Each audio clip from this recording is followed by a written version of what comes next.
E hoje esse bate-papo é com o nosso amigo Danilo. Danilo é lá de Rondônia e é um expert em contabilidade e principalmente nos cuidados que você precisa ter para quem vende para o governo. Danilo, aproveita, se apresenta, venda seu peixe e vamos começar esse bate-papo. Vamos lá. Primeiramente, quero agradecer mais uma vez você por esse convite, por estar aqui com você, participando dessa live, participando desse bate-papo. Agradecer esse momento aqui com você. Você que é uma referência, centenas de vezes você já me ajudou já com seus vídeos já na internet, para poder participar. Para quem não me conhece, eu sou Danilo Carvalho, eu sou contador e sou consultor em licitações. E hoje nós vamos conversar aqui sobre como que você pode economizar impostos, deixar de pagar impostos antes da hora e também economizar com juros e multas por pagar impostos em atraso. Ela vai fazer esse bate-papo justamente sobre o regime de caixa e regime de competência. Como eu falei para vocês, eu sou contador, tenho escritório de contabilidade e também também atuo como consultor em licitações aqui em Rondônia. Para nós é um prazer poder fazer esse tipo de bate-papo, esse live. Hoje a gente vai procurar ser mais claro, não que no Instagram não foi, mas hoje nós vamos compartilhar o conteúdo para mostrar para as pessoas a importância da contabilidade e de evitar multas e pagar imposto que não seja devido apenas por você estar num regime diferenciado ali de contratação errado, principalmente para quem vende para o governo. O Danilo vai dar dicas muito importantes que com certeza vai ajudar no seu dia a dia. E vamos começar esse bate-papo? Vamos lá. E quem ficar com a gente até no final vai saber como que ele pode fazer essa economia de imposto, igual eu estava falando. E também, para quem tiver no regime de competência, no final eu vou falar como que você pode postergar um pouco seu imposto e ganhar 50 dias para pagar o imposto, ao invés de 30 dias só. Para quem trabalha com a licitação, às vezes a gente enfrenta um sério problema que é o seguinte, Wesley. Nós vamos entregar uma mercadoria, às vezes demora um pouco. Nós participa da licitação, compra aquela mercadoria, chega na empresa, até você despachar aquela mercadoria, vai para o correio, vai para a transportadora, demora aí um prazo para chegar lá. Por exemplo, vamos dizer aí que você emitiu uma nota fiscal para poder despachar a mercadoria hoje, no dia 23 aqui de janeiro. Aí você vai despachar essa mercadoria lá para a Prefeitura de São Paulo. Vamos dizer que você está aqui em Rondônia, despachando para São Paulo. Até chegar na transportadora, até aquela mercadoria chegar lá no órgão, demorou aí 15 dias, 20 dias. Já virou o mês, já está no outro mês. Chegou lá para o servidor vai dar o aceite naquela nota fiscal. Aí identificou que você não mandou um documento ou que ficou faltando alguma informação. Volta para você com a nota fiscal, você tem que corrigir, você tem que gerar uma nova informação, mandar para ele de novo. Nisso daí, já foram aí mais 10 dias brincando só para você resolver essa situação.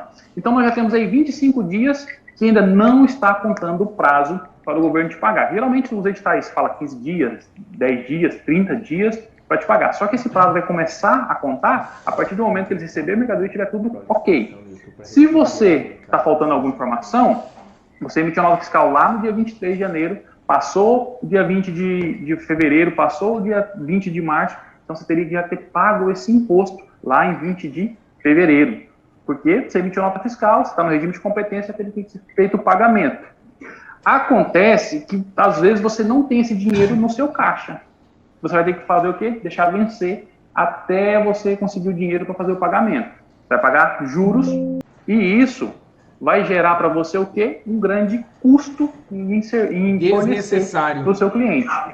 Exatamente. Se a sua margem fosse te dar, digamos que de 15%, vai reduzir um pouco lá, vai cair para 12%, dependendo do atraso que for, vai cair mais. Então, é um custo que você não precisa ter ele se você fizer um planejamento adequado. E é o que nós estamos conversando, na verdade, aqui nessa live, e no final dela você vai sair daqui sabendo se é vantagem para você estar no regime de caixa ou no regime de competência. E também você vai entender o que é um e o que é o outro. O Éder, quando ele falou isso, eu falei, rapaz, não é que o Éder está certo? Porque é o seguinte, para nós que estamos aqui na contabilidade, acaba sendo uma coisa assim mais cotidiana. Para a gente que está aqui no mercado, assim, é mais cotidiana. Mas é uma dor que, às vezes, a gente não consegue identificar que o cliente tem essa dor. E ela é um planejamento que vai ajudar muito para quem tem esse ciclo de recebimento longo. Ou seja, demora muito para você receber. Você não recebe dentro daquela competência. Por isso que eu vejo a importância, ainda questionei você antes da gente fazer até esse bate-papo, que a gente não vê ninguém falar disso, né? São poucos que falam sobre... São poucos. Eu não conheço ninguém E eu lembro quando eu conversei com você, eu falei assim, será que isso ainda é válido? Porque eu não sou contador. Às vezes as coisas estão mudando tanto, pode ser que não tenha mais validade, né? Não, ainda está válido ainda. Até vou apresentar depois ali, a gente nessa apresentação, para a legislação que dá fundamento para isso. Porque às vezes a gente está falando aqui, é igual você falou, será que está válido, será que não está? Será que não é só uma falácia que vocês estão dizendo? Então a gente vai mostrar que tem a legislação também. Primeiramente, Éder, para a gente poder igualar isso aqui, a gente separou aqui o que é um regime de apuração. Porque o que nós estamos falando aqui é a forma que você vai apurar o imposto na sua empresa. Tá, o que é isso? É a base de cálculo que é utilizado para apurar quanto que a sua empresa tem que pagar de imposto. E vai emitir todas as notas fiscais para poder chegar lá. É por competência? É por regime de caixa? É isso. Regime de apuração é a quantidade de faturamento que você teve naquele mês e vai pagar os impostos. A Receita, ela nos dá uma opção de fazer o quê? Ô Danilo, você pode optar por fazer pelo regime de competência ou regime de caixa. Você que calcula e escolhe o que é melhor para você. Se que fizer, está feito para nós. Quando você escolhe o regime de competência, tendo ou não recebido do cliente, nós temos que pagar.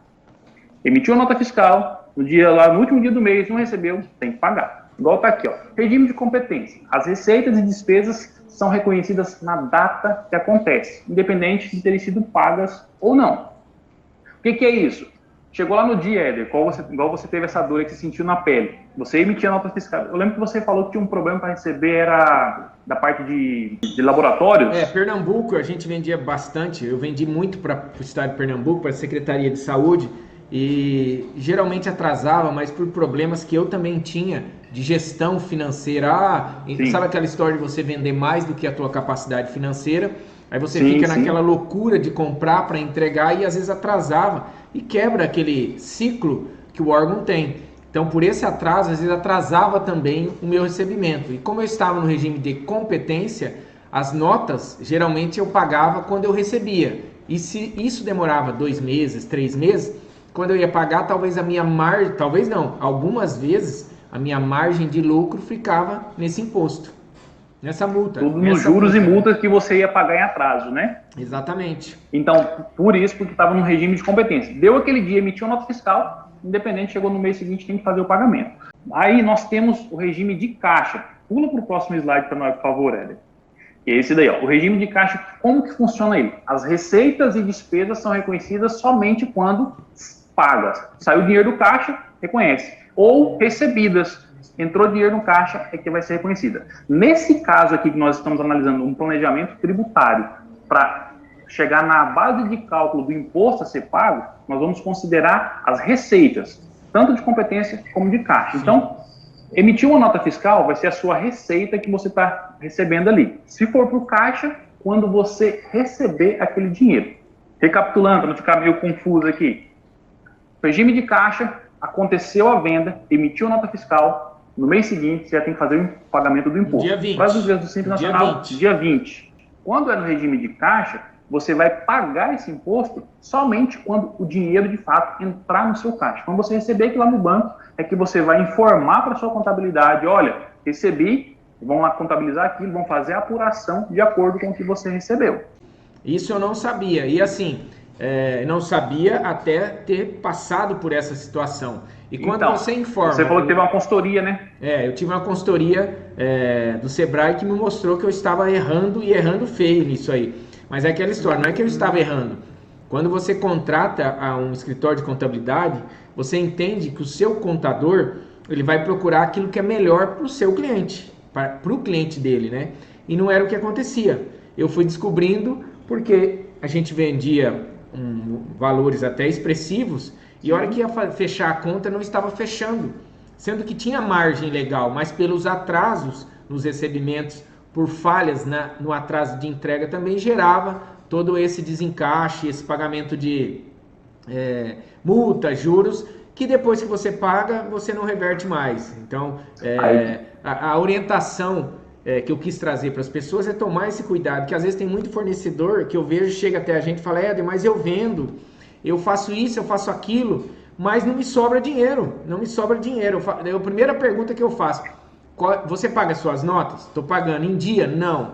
qual o regime de apuração, né? Eu pergunto, você está no regime de caixa ou competência? Ele fala assim, eu nem sei o que é isso. Eu falo, pergunto pro contador. Aí o cara entra em contato comigo e fala assim, ó, perguntei pro contador, mas ele nem sabe o que é isso.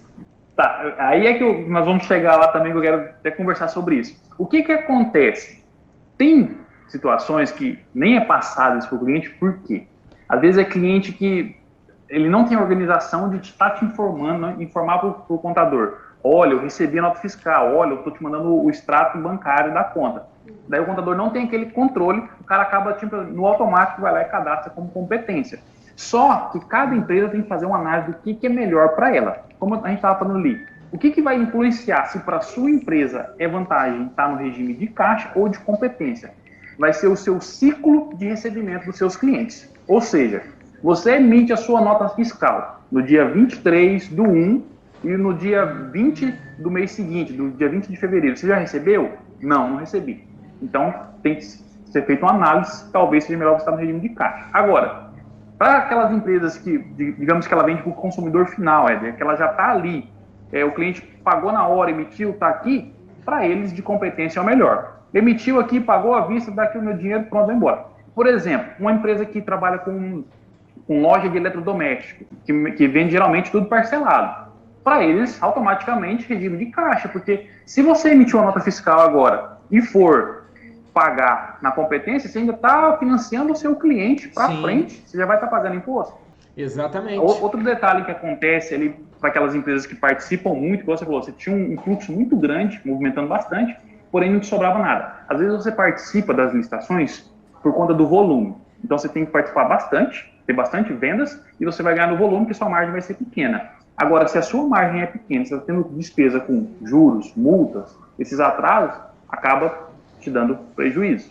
Acaba te dando um prejuízo daí. Ô Danilo, mas depois que eu entendi, que eu aprendi sobre isso aí, questionei, eu lembro que eu questionei o contador também, o contador com anos de experiência, e ele disse assim também que isso não procede. Eu falei assim, claro que procede. Quem está passando isso para mim não é o Éder, é o próprio Sebrae. Aí eu mudei o contador, e de lá eu consegui acertar todo esse problema e não ter esse pagamento de uma multa, de um juros, por às vezes um pequeno atraso. Às vezes você deixava de pagar 5 dias, e daí já tinha aquela multa de 2%, mais a multa normal, mais o juros. Enorme. Né? Então acabou com isso aí. Ficou muito mais leve para a empresa, né?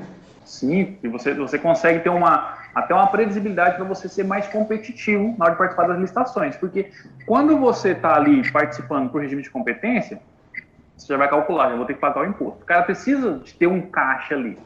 Precisa de ter um caixa. Às vezes não tem aquele caixa, mas teoricamente tem que ter o caixa para conseguir. Quando for no regime de caixa, você já consegue ser mais competitivo, porque você sabe que o imposto vai ser só a hora que o dinheiro entrar no seu caixa.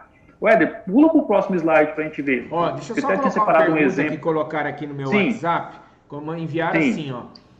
Tá bom, eu estou no regime de caixa, eu pago o imposto só depois que eu recebo, mas eu informando o contador hoje, quando que eu vou pagar essa nota? Na segunda-feira, na terça ou só dia 20? Só dia 20. Você vai fazer o quê? Você emitiu uma nota fiscal lá em janeiro, você recebeu agora em março. Então entrou no seu caixa agora. Você vai pagar no dia 20 subsequente agora, porque o dinheiro está no seu caixa, você paga no mês subsequente. Só muda a questão desse dinheiro entrar na sua base de cálculo ou não. Competência, emitiu, tudo vai para a base de cálculo. Regime de caixa só vai aumentando a base conforme você vai recebendo. Você continua pagando no dia 20 do mês subsequente. Aí vai ter que ter um controle desses recebimentos, que nós até trouxe aqui um exemplo de como é esse controle, que é um anexo que a própria Receita Federal disponibilizou na resolução, onde ela libera, para você ter esse controle. Quem vai fazer esse controle, esse registro, vai ser o seu suporte de contabilidade, do sistema deles, vai estar lá informando que recebeu ou não recebeu. É claro que o quê? Ele precisa que você informe para ele. Olha, eu recebi, tá aqui, tá ok. Ele vai lá anotando, vai dando baixa do que você tem para receber, tá certo? Alex, deixa eu só colocar aqui, ó. O Maurício colocou assim, um elogio, né? Éder, aqui para nós, o Danilo é um contador diferenciado. Obrigado aí, Mauro. Obrigado. Pessoal, se vocês tiverem alguma dúvida, eu falo assim, ó, estava falando até com o Danilo antes da live. Nas lives, tanto no Instagram quanto no YouTube, aqui é a hora de você tirar sua dúvida gratuito. Aproveite o Éder, aproveite o Danilo. Ou se não, você pode ficar com esse vídeo e deixar seus comentários abaixo que eu respondo. Agora, de novo, Acredito que do Danilo também. O WhatsApp nosso é para fazer negócios, né? Business. Negócio. Business. Tem boleto para pagar, tem fralda para comprar. E aqui nós estamos na competência, não caixa. Aqui nós estamos na competência. Isso, exatamente. Que a gente recebe antecipado aqui.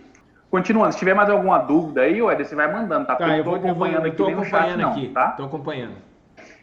Para poder fixar melhor o que é isso, o que é regime de caixa, como que calcula, como que faz isso, o que eu preparei aqui? Eu preparei um exemplo para a gente poder fazer uma apuração, tanto de competência quanto de caixa. Mas, primeiramente, nós vamos fazer uma apuração aqui no regime de competência.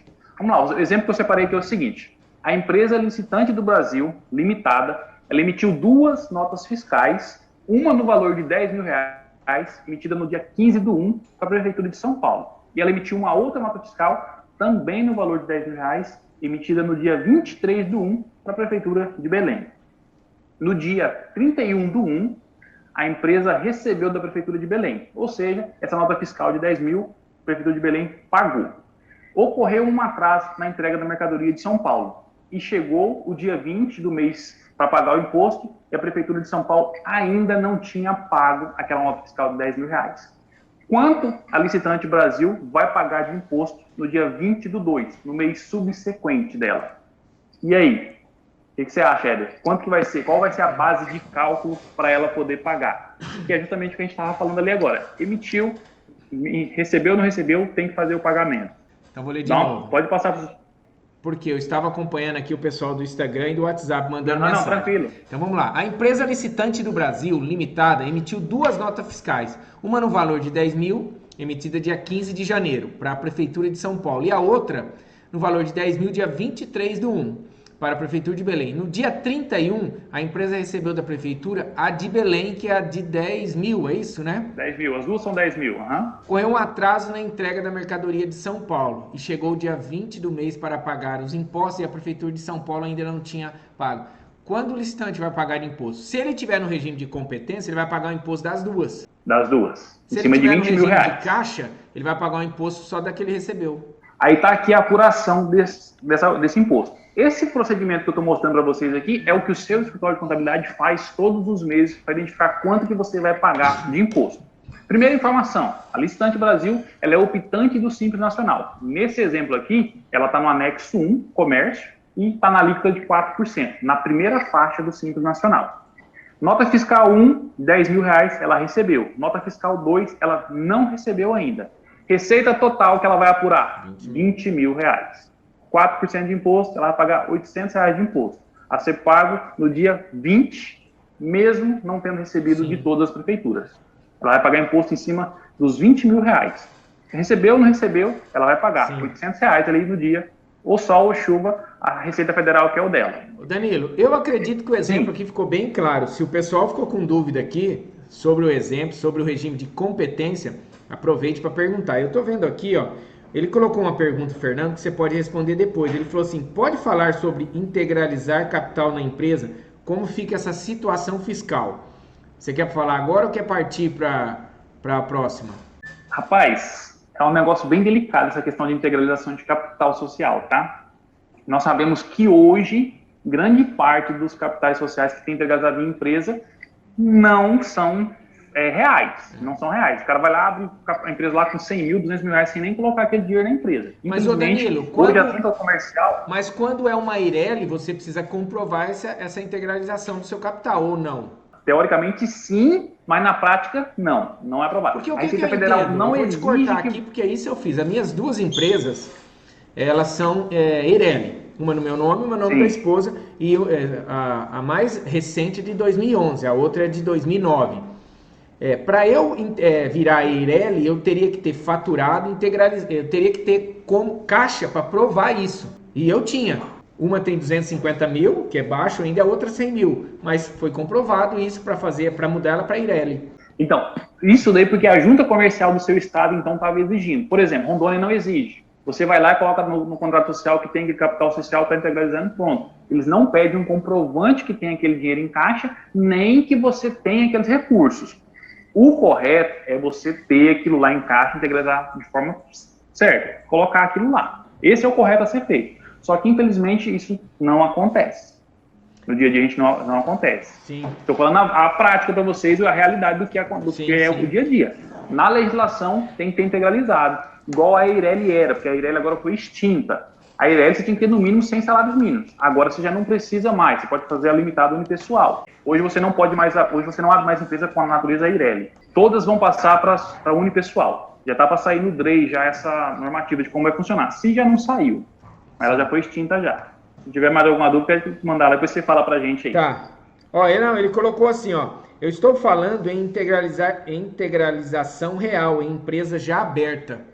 No caso, você vai depositar no banco da empresa. Você abre a conta bancária, constitui a empresa, abre a conta bancária, deposita o dinheiro no banco. É isso que você vai fazer. Se for em bens, carro, caminhão, o que for bens, você transfere para o nome da empresa, para integralizar. Igual a gente teve a situação aqui de um cliente que abriu com um capital social de R$200 mil. Só que ele tinha aqui lá, que era o quê? Era os bens. Era dois ônibus que ele tinha para poder integralizar.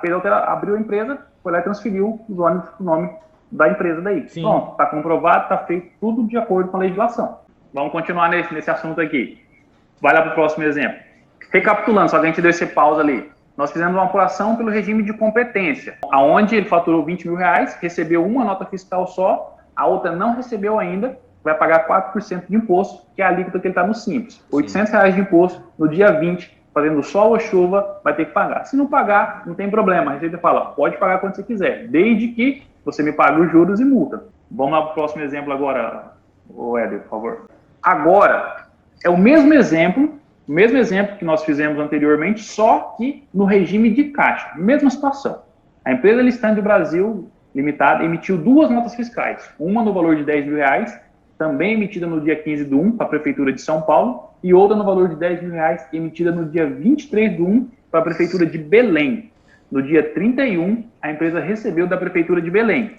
Ocorreu um atraso na entrega da mercadoria de São Paulo e chegou o dia 20, ela ainda não tinha pago essa nota fiscal. Quanto que a Licitante Brasil vai pagar de imposto no dia 20/2? Optante do Simples, anexo 1, alíquota 4%. Isso não altera nada, viu, pessoal? Só altera como vai ser feita a apuração e a base de cálculo dessa apuração. Nota fiscal 1, recebeu. Nota fiscal 2, não recebeu. Qual que é a receita de apuração? R$10 mil. Calculado 4% em cima, ele vai pagar R$400 de imposto no dia 20, porque ele recebeu apenas de uma prefeitura. Olha a diferença que dá para quem trabalha no regime de caixa e regime de competência. São R$400 a mais só nesse exemplo que a gente trouxe aqui. Se é uma empresa que movimenta lá 200 mil, 300, 400 mil reais no mês, isso daí vai dar muita diferença no cálculo. Sem pensar, Danilo, sem pensar que o cara no regime de competência, o fornecedor, ele vai pagar um valor antecipado, porque provavelmente ele não recebeu do órgão. Ele paga antecipado. Aqui não. Aqui você recebeu o dinheiro, você vai pagar, mas tem dinheiro em caixa.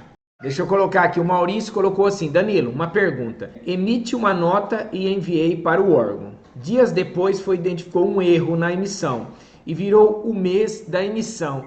Esse é um problema, Danilo. Isso eu quero até que você tire minha dúvida. E virou um mês de emissão. Deverei pagar imposto sobre essa nota cancelada? Não tem os 7 dias? 24 horas. Nota fiscal você consegue cancelar ela com 24 horas. Nota fiscal de produtos. Tá. Produto. Serviço tem questão que você cancela. Tem prefeituras que aceitam 7, tem prefeituras que aceitam 30 dias. Nota fiscal de serviço. Mas nota fiscal de produto é 24 horas. Emitiu a nota fiscal, teve um erro, se não passou de 24 horas, você não consegue mais cancelar ela. Você vai ter que fazer o quê? Fazer um registro de uma ocorrência falando que teve um erro naquela nota fiscal e que você emitiu uma nova nota fiscal substituindo ela. É até interessante colocar na observação da nota fiscal para não gerar duplicidade, tá? Para não gerar duplicidade. Aí você vai verificar qual que é o procedimento no seu estado. Sim. Nessa hora, você vai lá e emite uma nota dizendo que foi cancelado isso e aquilo. O contador, a hora que ele vai fazer esse DAS do cliente, ele que faz esse cálculo é automático pela instituição pública, pela Receita? Não, é o contador que vai lançar isso no sistema e fazer a apuração. Por exemplo, vamos dizer que você tinha emitido 2 notas fiscais. Uma dessas de 10 mil aqui, no exemplo que a gente está falando, está errada. Não é correto. Você tem que informar isso para o contador. Olha, essa nota fiscal que foi emitida errada, eu tive que emitir essa outra em substituição. Essa daqui não vai considerar na base do cálculo. Então, aí você não vai pagar o imposto em cima dela, tá? Sim. só em cima de uma. Só que para isso, cada Cefaz, cada Secretaria de Estado tem um procedimento que eles adotam nesses casos. Tem alguns que você tem que fazer um processo de autodenúncia, que eles não é autodenúncia, é um processo declaratório falando que ocorreu aquele erro para ter o registro lá e eles não virem cobrar de você aquele imposto depois. Sim. Outras, você colocando na observação da nota fiscal, já fica correto. Então, você vai ter que identificar qual que é a forma de fazer isso no seu estado. Conversar com o seu contador para ele poder te passar. Por exemplo, vai chegar para ele perguntar, meu contador, eu emiti uma nota fiscal aqui errada, já passou do prazo de 24 horas para fazer o cancelamento dela. Qual que é o procedimento aqui para eu não pagar imposto em cima dessa, porque eu já emiti a outra, e para não ter problemas com a Cefaz? O que eu tenho que fazer? Vai te informar qual vai ser o procedimento aí do seu estado. Geralmente, você vai colocar na nota fiscal nova que ela está sendo emitida em substituição à nota fiscal X, porque foi emitida errada por isso e por isso. Ali já tem aquela informação. Tem casos que você vai precisar protocolar essa nota fiscal também na base da Cefaz, tá? Então vai ter que identificar como que é no seu estado. Mas basicamente o processo é esse. Então, o que faz? Inclusive, nós até fizemos isso essa semana. Nós participamos de uma licitação aqui, eu emiti a nota fiscal, mandei para o órgão, falei, olha, confere para mim se está tudo correto, se está tudo certo, se é isso mesmo, se é nesse CNPJ aí. Porque o que acontece? Que já aconteceu comigo uma vez. Eu emiti no CNPJ da prefeitura e era no CNPJ do fundo que eles queriam. No empenho veio o CNPJ da prefeitura, mas eles queriam do fundo. Aí eu tive um problema quanto a isso, tá? Então eu já mandei antes para eles, está correto? Beleza, está correto. Agora, se tivesse falado que estava errado, ainda estava no prazo para fazer o cancelamento sem problema algum. Ô Danilo, nós não temos o hábito aqui de cancelar nota, porque eu fico bem em cima da emissão, confere um, confere outro antes de finalizar. Éder, é o certo, é errado? Não sei. Nós estamos fazendo dessa forma e não estamos tendo problema. A única nota que eu me lembro que eu tive que cancelar, e foi no ano passado, ainda... Eu acho assim até ruim, né? Porque você faz umas notas de valores não tão expressivos, normal. Daí nós emitimos uma nota de um comissionamento de 150 mil. 3 notas de 50, conforme o cliente tinha solicitado. E era para ser um pagamento à vista, fez em 3. E tivemos um problema na emissão da nota, algum erro também, e teve que cancelar. Não foi tão fácil, tá? Porque já tinha passado o prazo. E é assim, ó, engraçado. Fala assim, por que nesse valor deu um problema? Então fica uma desconfiança, né? Se você passar do prazo, igual eu estou te falando, não vai ser fácil, vai ter que identificar qual que é o procedimento. Na prefeitura, ainda é mais tranquilo. Na prefeitura, você fazer o cancelamento, você vai mostrar para eles, montar um processo, pedir o cancelamento dela, para então você conseguir que eles cancelem aquela nota e não cobrem aquele imposto lá na frente. Porque a hora que você vai fazer a apuração do imposto aqui, você pode até não colocar ela na base de cálculo da apuração. Só que se você cair na fiscalização, eu vou identificar, e essa nota fiscal aqui, por que não foi cancelada? Aí você entra justamente no que você falou, Éder, não é tão fácil. Por isso que na hora que está fazendo a emissão ali, tem que ficar atento a essa nota fiscal. Porque, vamos lá, você que é contador, você visualiza assim, ó, pá, o cara emite uma nota lá de 1.000, de 5, 10, 15, pá, vai emitindo essas notas. E de hora que ele faz de 150 mil, essa dá problema, que é cancelar, porque passou o prazo, meio que desperta a lebre, né? Sim, não, agora que eu entendi. Sim, você levanta uma desconfiança na empresa. Sim. Por que ela está fazendo esse procedimento? Você vai ter situações que o cara vai ter que apresentar até o extrato bancário da empresa para mostrar que não recebeu. Mas tivemos que, nessa conversa com o contador, até apresentar para realmente falar, não aconteceu, para ficar bem transparente o processo, porque quanto mais transparente, igual acontece com licitação também, evita problemas futuros e problemas para você, para tua empresa, para o contador, né? Exatamente. O Fernando colocou assim, o Fernando estava continuando ainda naquela parte de estou falando em integralizar real, empresa aberta, ele fala assim, mas na parte fiscal, como que fica? Deixa eu ver se eu entendi o que ele está querendo dizer. Eu acho que ele está falando que você deu o exemplo até dos ônibus. O cara tem um ônibus, tá, mas como que fica essa parte fiscal daí? O Fernando. Porque assim, vamos pegar na questão do exemplo do ônibus ali. O ônibus já era um bem do sócio, já estava no nome do sócio. Ele quis abrir a empresa e jogar aquele dinheiro, aquele bem que ele tinha, no capital da empresa. Só transferiu. Ele passou os bens para a empresa e a empresa é dele. Ele está com um sócio na empresa. Ele só fez uma troca ali para poder colocar aqueles bens. Entendi. Será que seria nesse sentido que ele está falando? Qualquer coisa ele nos envia aqui novamente. Vamos lá, vamos continuar aqui. Bora lá. Aí aqui a gente tem aqui na de competência de caixa. Quanto que você vai pagar naquele exemplo que nós fizemos? 2 notas fiscais, uma recebeu, a outra ainda não. regime de competência, você vai pagar R$800. Tendo ou não tendo recebido, você vai ter que fazer o pagamento. No regime de caixa, você vai pagar apenas R$400, porque você ainda não recebeu aquela nota fiscal, certo? Então, isso daqui é o quê? É um planejamento tributário que você vai estar fazendo na sua empresa para deixar de pagar imposto antes da hora. E também para você não correr o risco de ficar pagando juros de forma desnecessária. Por que pagar juros de forma desnecessária? Por que a gente está falando disso e o que o Éder até comentou? Quando você está trabalhando com pouco dinheiro, pouco recurso financeiro, vendendo com a margem pequena, você está recebendo e pagando, recebendo e pagando. Se a sua margem é pequena, chegou no dia, você não pagou, você vai estar pagando juros. Um DARI desse aqui, desse aqui que você vai pagar de R$800, se você pagar ele em atraso, quando for no dia você vai estar pagando 880 já, quase R$900 assim, brincando a mais. Quando os valores são maiores, automaticamente esse valor vai diminuindo. Então, às vezes vai chegar um momento o custo de um funcionário trabalhar para você pagando só de juros. Ô Danilo, eu vou dar um exemplo aqui. Nós tivemos uma venda de 1.058.000 entrega imediata, quando eu vendia com a minha empresa. E nós não estávamos no regime de caixa, estávamos no regime de competência. Então, emitiu a nota, 1.058.000, estava naquela época, se eu não me engano, em 12%, alguma coisa assim, de imposto, produto. Agora é só fazer a conta, quanto que daria de 1.058.000. Só que o órgão demorou quase 7 meses para pagar.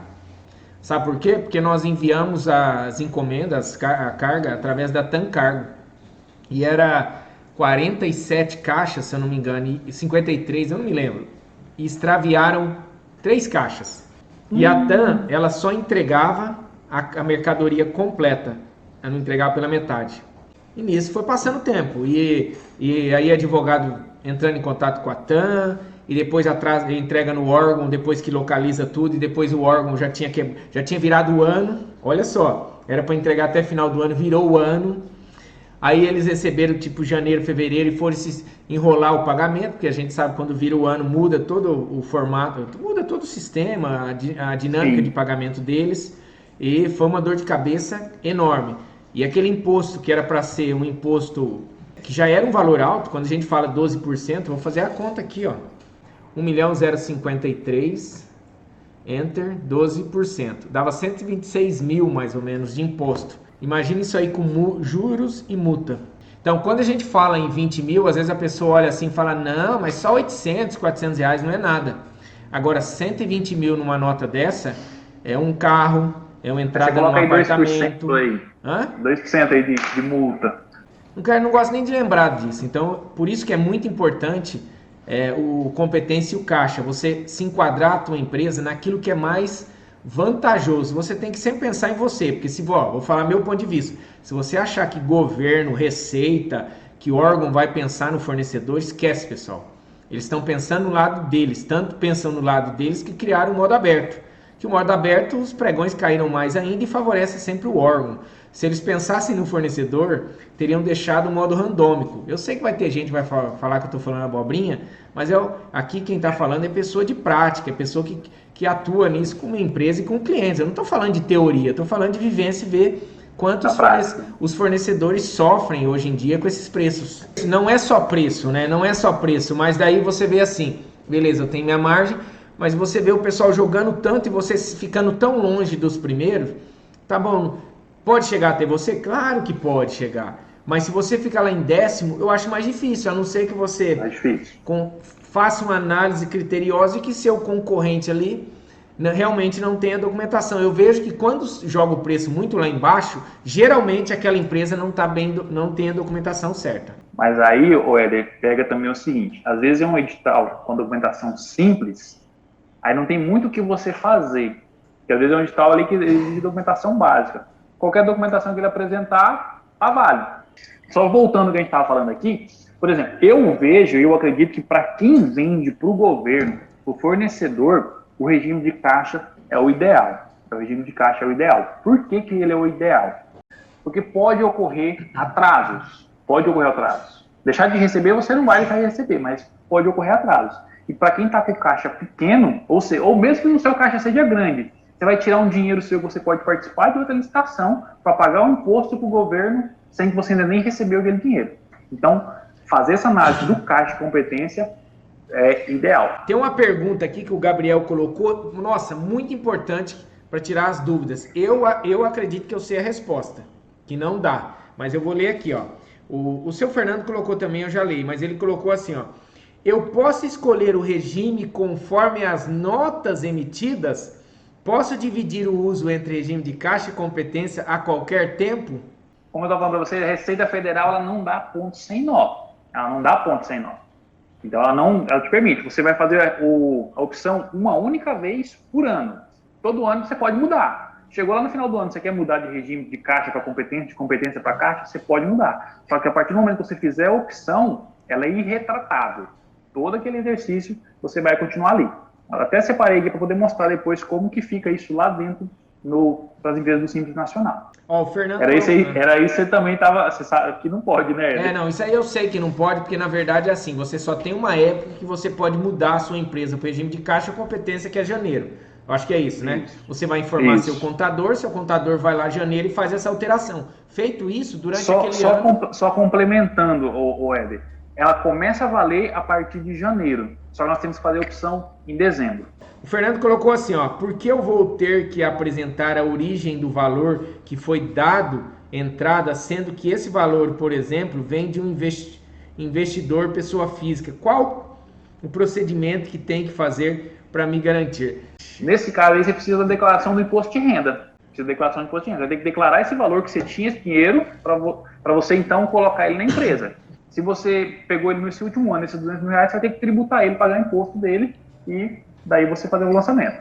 Agora, ó, quais são os tipos de empresas que podem fazer essa opção de regime de caixa ou regime de competência? A Receita Federal ela permite que as empresas do Simples Nacional e as empresas do lucro presumido. Se a empresa for do lucro real, ela não vai conseguir fazer essa opção, tá? Mas a grande maioria vai estar aqui entre Simples Nacional e lucro presumido, tá? Lembrando que o Simples Nacional faturamento de até 4.800.000 no ano, tá? E o lucro presumido já pode estar com valor acima disso daí. Então vamos lá, aproveitando o contador. ME até qual o valor do facionamento? 4.800.000. Não, ME. 360 mil. Eu achei que tinha aumentado a ME um pouquinho, não aumentou, né? Não, ainda não. 360. Era 240 antes, né? 360 e EPP 4.800.000. Agora, uma coisa interessante aqui, Éder, não sei, talvez você já saiba, você é o cara da legislação, você já sabe. Lucro presumido pode ser ME e EPP ou não? Eu acredito que sim. Eu não entendo muito de contabilidade, mas eu acredito que sim. Pode, você está certo. Pode sim. Porque ela vai pegar na questão ali do faturamento. Então, ela pode ser um lucro presumido e ser um EPP e ser um ME. Mas agora eu vou falar... Desde que ela fatura... Na verdade, eu estou lembrando aqui, eu sei que pode, porque eu tinha conversado com o contador. Só que o contador é nosso. Só que o que acontece? Os contadores não vão querer lucro presumido, porque ele tem um trabalho maior do que o Simples Nacional. Só que daí é o seguinte, o lucro presumido é um trabalho maior. Então, o honorário tende a ser maior. Mais trabalho, tem que pagar mais. Só que daí, por exemplo, manter o mesmo valor de honorário, aí já não...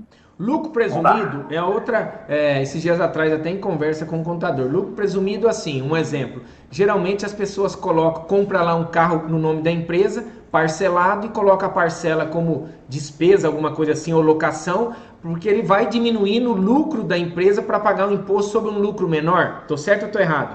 No lucro real é assim, porque o lucro real é justamente verdade. isso.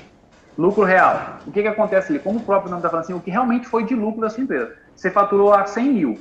Você teve lá 90 mil reais de despesa, você vai pagar imposto em cima de 10 mil. 10 mil que vai ser a sua base de cálculo para fazer a apuração do imposto. Tá, só que daí esse imposto também é maior, é o quê? Quantos por cento? É maior, exatamente, ele é maior. Só que para empresas que têm despesas e empresas que são organizadas, por que eu falo organizado? Empresa que pega a nota fiscal, a empresa que tem tudo bonitinho registrado, aí o lucro real é interessante. Só vai pagar imposto do que de fato foi lucro para ele. Então, pegou o lucro ali de 10 mil, você vai apurar ali os impostos a pagar, certo? Então, mas já no Simples...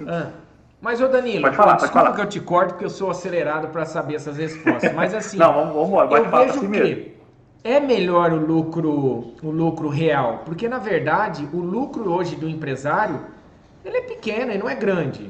Você entendeu? Só que a maioria, até mesmo o contador, ele tem uma resistência nisso aí, né? Sim, o contador ele tem uma resistência, nós contadores, né, eu deixa eu me colocar no meio, nós temos uma resistência muito grande com o lucro real, justamente por conta das obrigatoriedades e das exigências que tem pelo fisco nesse tipo de empresa. No Simples Nacional é mais tranquilo, lucro presumido, pouquinho mais, mas o lucro real já é mais exigente, já tem mais obrigações a ser feitas, tem que ficar com mais atenção, tem SPED para fazer, SPED contábil, fiscal, é muita coisa para estar sendo feita no lucro real. Por isso, dessa resistência que você falou. Só complementando aqui. Lucro real, 100 mil de faturamento, 90 mil de despesa, você vai pagar imposto em cima de 10 mil. Simples Nacional, 100 mil reais de faturamento, você vai pagar um imposto em cima dos 100 mil. Ah, mas eu tive aqui 90 mil reais de despesa. Não importa. O seu regime de apuração que você fez a opção pelo Simples Nacional. E o Simples, ele calcula de acordo com o seu faturamento e não com o seu lucro. Está lá aquela alíquota, é menor, mas é em cima do faturamento total. E o lucro real você não pode estar enquadrado no caixa, somente competência. Exatamente. Lucro real não pode. Que nem a gente está mostrando aqui. Lucro presumido e simples que pode em regime de caixa. No lucro presumido, como que acontece essa apuração? A Receita Federal, ela estipulou o seguinte, para empresas que vendem, por exemplo, comércio, ela tem lá 8%, 1,6% lá de lucratividade. Empresas de serviço, vamos pegar as empresas de serviço. Ela presume que 32% daquela empresa é lucro. Por exemplo, emitiu mesmo 100 mil reais, faturou 100 mil reais. A empresa está no lucro presumido, ela teve lá 90 mil reais de despesas. Não importa. Para a Receita, vai ser 32 mil reais que você vai calcular o seu imposto em cima dela. Pegou esses 32 mil reais, vai jogar as alíquotas lá, 11,33%, mais alguma coisa outra que variar, mas média esse valor ali que você vai pagar em cima dos 32 mil reais. Por isso que é o lucro real, o presumido e o Simples Nacional. O Simples Nacional, para quem já fatura bastante, tem que fazer uma análise se não compensaria estar no lucro presumido. O que é... vem cá, vamos lá. Então, vou fazer uma pergunta que me interessa também. A partir de que valores de faturamento uma empresa de prestação de serviço ela é recomendada estar no lucro real, presumido ou Simples Nacional? Quais são as faixas? Aí acho que é uma pergunta legal. Você fala assim, ó, se você fatura até X, o Simples Nacional é legal. Se você fatura até X, o que você fala disso? Olha, o pior é que é o seguinte, não tem um valor exato para te dizer quanto que você vai estar faturando ali. Vai depender das Mas, despesas. por exemplo, vai depender. Mas, por exemplo, quando você está falando no seu caso, você está pagando uma alíquota muito cara, compensa você conversar com a sua contadora para ela fazer uma análise para você se não estaria sendo compensativo para você mudar para o lucro presumido. Porque quando você está aqui na parte aqui de 6%, tranquilo, você já vai para 8%, 10%, 12%. Chegou ali em 12%, aí já começa você a analisar. Por quê? Porque você já está próximo da de 11,33% ali no presumido. Já passou de 10, isso aí já passou de 10. Então, faz tempo. Aí você vai ter que identificar justamente isso, porque você está ali passando daquela alíquota e talvez o lucro presumido possa ser interessante. Só que aumenta algumas obrigatoriedades. Talvez seu honorário vai aumentar, você vai ter que ter mais um controle, mas você já tem. Pegando o seu exemplo, você já tem esse controle. Com relação a isso, eu sou bem controlado. Tenho tudo. Então agora você vai fazer o quê? Você vai só sentar com ela e vai fazer uma análise. O seu faturamento do último ano, seu faturamento previsto para esse ano, que aumenta um pouco ali, e ver as suas alíquotas, o que compensaria em um regime ou no outro regime. Tá? Mas depois eu vou contratar uma consultoria do Danilo, pessoal. Vou conversar com ele antes de falar com a minha contadora. Porque, uma dica que eu dou para vocês: converse com uma pessoa neutra primeiro, uma pessoa neutra, porque daí ele vai te falar tudo sem pensar no lado dele. Aí você, a hora que for conversar com o seu contador, você já vai armado. Ele vai querer te enrolar. Rapaz, a contadora sua vai me matar, bicho. Eu já conheço o contador. Ele vai falar, não, fica aí no Simples, você só paga isso. Ele tá quase falando assim, é muito mais fácil pra mim, não mexe com essas coisas aí não. Tá revelando um segredo aí, Ed. Que isso, a sua contadora vai ficar brava comigo depois. Ela estiver assistindo essa live aí, vai publicar pra mim. Já chamei ela tantas vezes pra fazer live, rapaz, mas foge. Não, mas aí é justamente isso, não tem um valor exato. Mas, por exemplo, você chegou na alíquota ali que já tá presumido é 11,33, já compensa você fazer uma análise se é interessante ou não. Entendi. Se vai acabar sendo interessante para você estar fazendo ele ou não. Já o lucro real é um pouco mais complicado.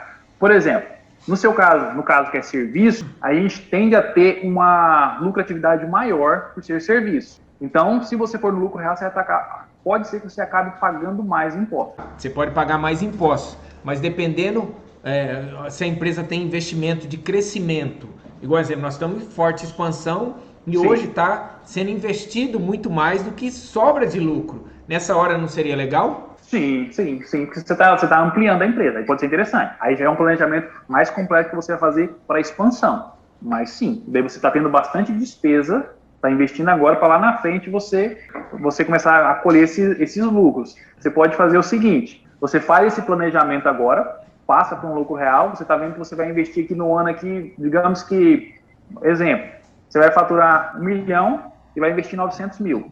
Então, é interessante você estar no lucro real porque você vai pagar menos.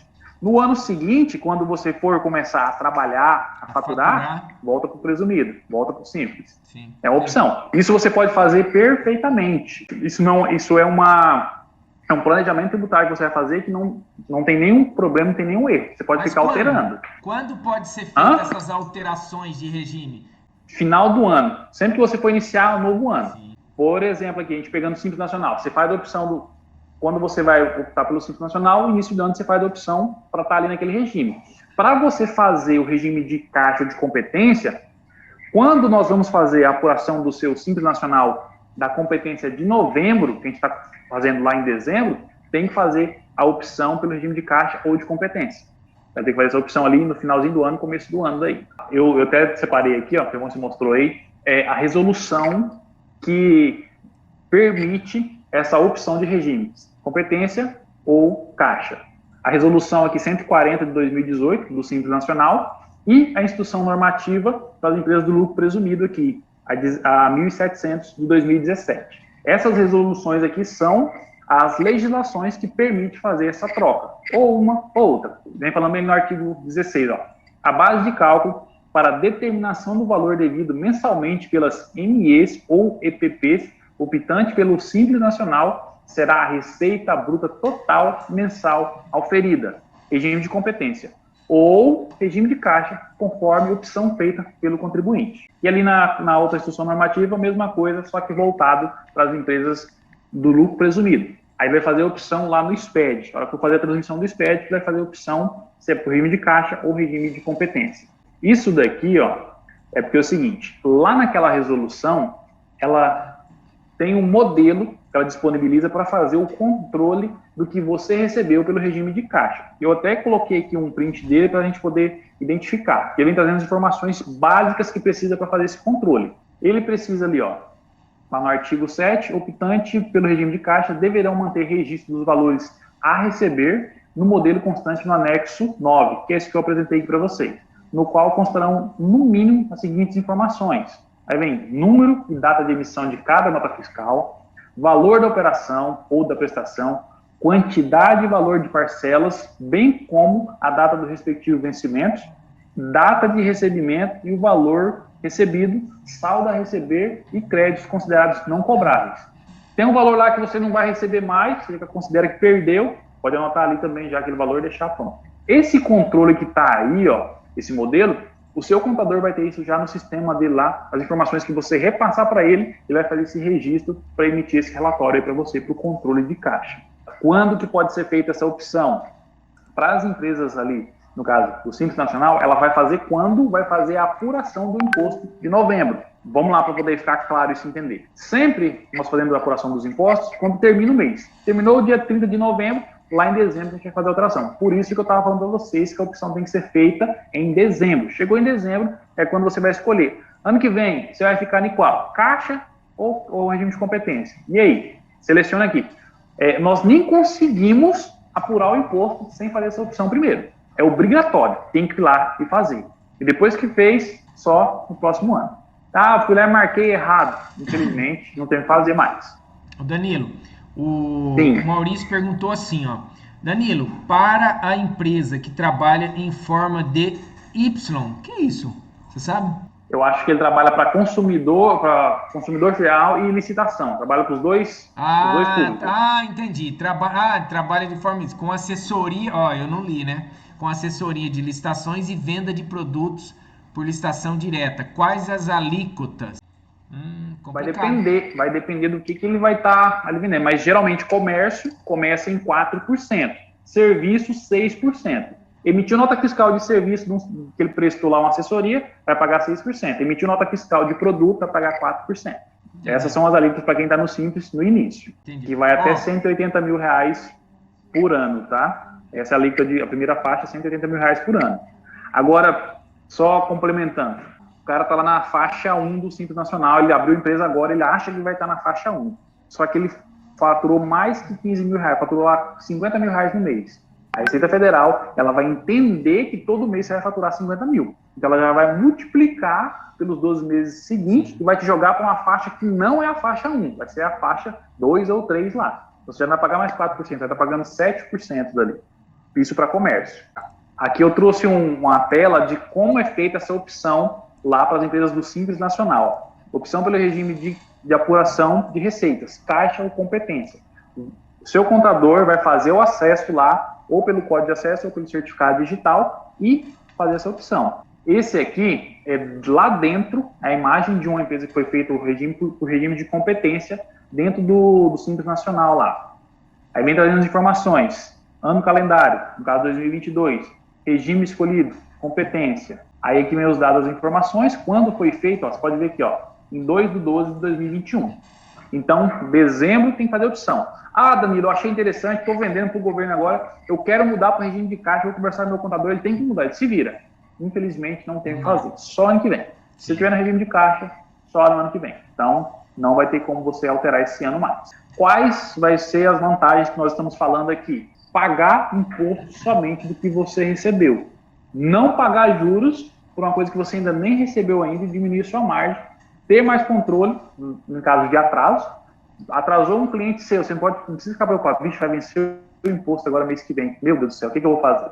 E manter o dinheiro no caixa para poder aproveitar mais licitações, mais oportunidades, sem ter que tirar o dinheiro para pagar o imposto do que você ainda nem recebeu do seu órgão ainda.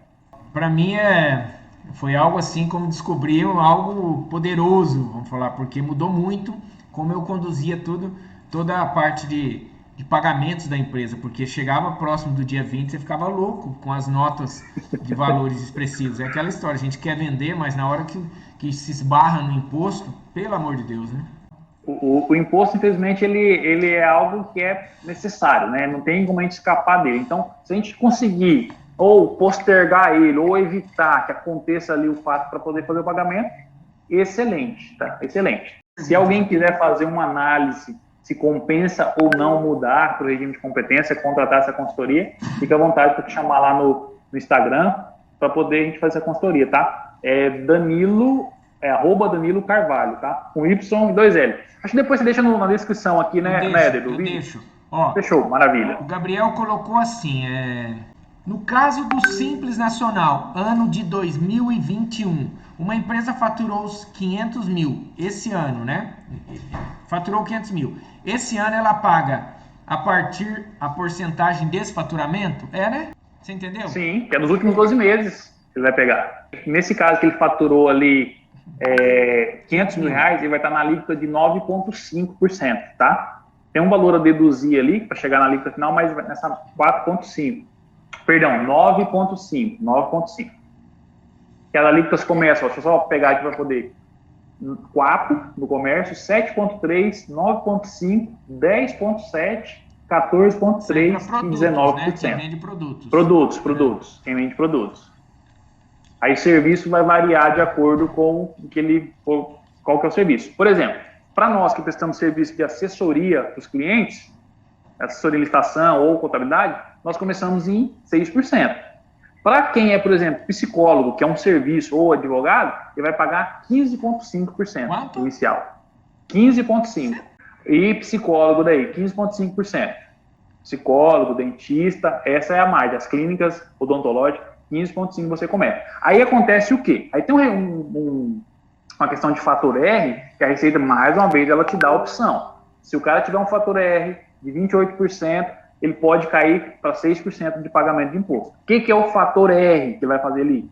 É o seguinte, você tem um peso na sua folha de pagamento de 28% referente ao seu faturamento. Sim. Você fatura 100 mil reais, mas a sua folha de pagamento custa 28 mil reais, ao invés de você pagar 15,5%, você vai para 6%. Legal. Isso nas tabelas, nas alíquotas iniciais. Interessante. 15,5. Imagina aí, ó, você começar a pagar em 15,5, Éder. Você tá louco. Representante também, tá nessa faixa também. Representante também. Comercial. A consultoria, a assessoria inicia, para quem está iniciando, nessa 6%. Só que tem que ser MEI, não dá, né? O MEI já não pode, né?